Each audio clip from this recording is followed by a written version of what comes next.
toujours très ravi quand même d'être toujours devant vous et pour aborder les différentes problématiques, essayer de donner un point de vue,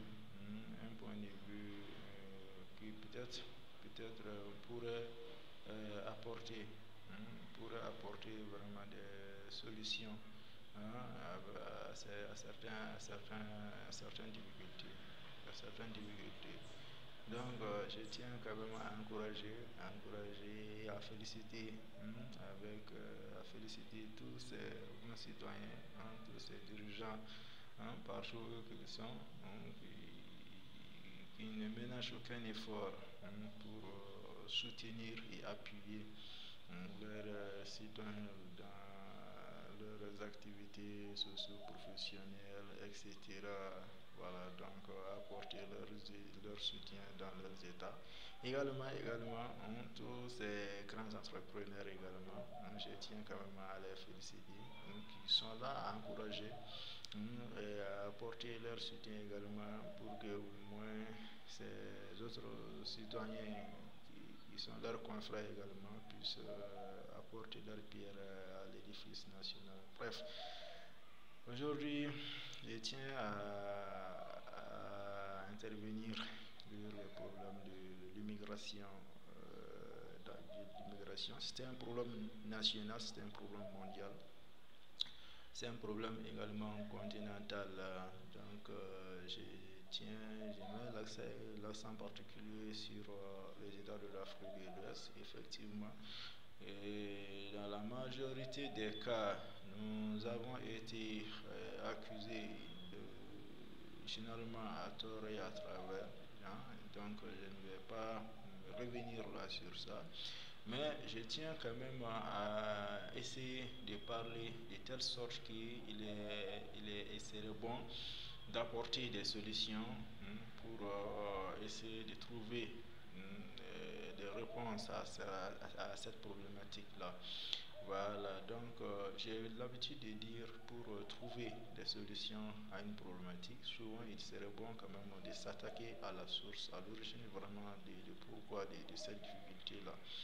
Vous savez, dans la majorité des cas, si nous avons compris, nos États respectifs sont confrontés à un problème d'alphabétisation. Donc, je ne parle pas des grandes villes. L'État ne se limite pas uniquement à la capitale ni aux grandes régions. Donc, l'État est vague. Donc, nos États sont confrontés à un problème d'alphabétisation. Il y en a assez moins d'instruits. Donc, il y en a assez vraiment des citoyens qui sont régalés vraiment des écoles. Donc, les plus jeunes se voient vraiment leur avenir au ralenti. Donc, on y voit autre chose vraiment que de s'aventurer et vers un destin presque incertain ou un destin pas quand même au point sûr.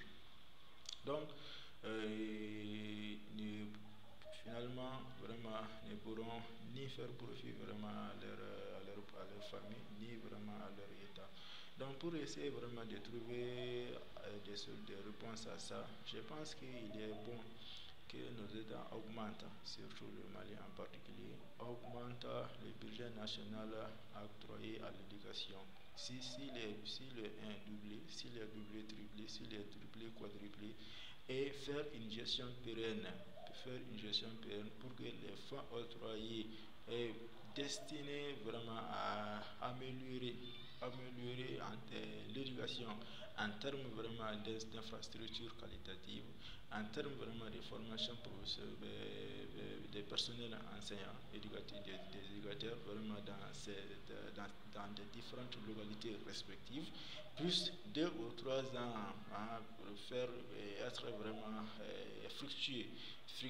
Voilà, ces efforts financiers et techniques déployés par l'État puissent trouver des réponses positives vraiment des réponses positives. Donc, et ensuite, au-delà de ça, il va falloir que l'État aussi crée des centres de formation socio-professionnelle sur toute l'étendue du territoire national, équiper ces centres de formation socio-professionnelle pour la reconversion socio-professionnelle de ces citoyens, pour qu'en moins qu'ils puissent vraiment vivre de leur formation après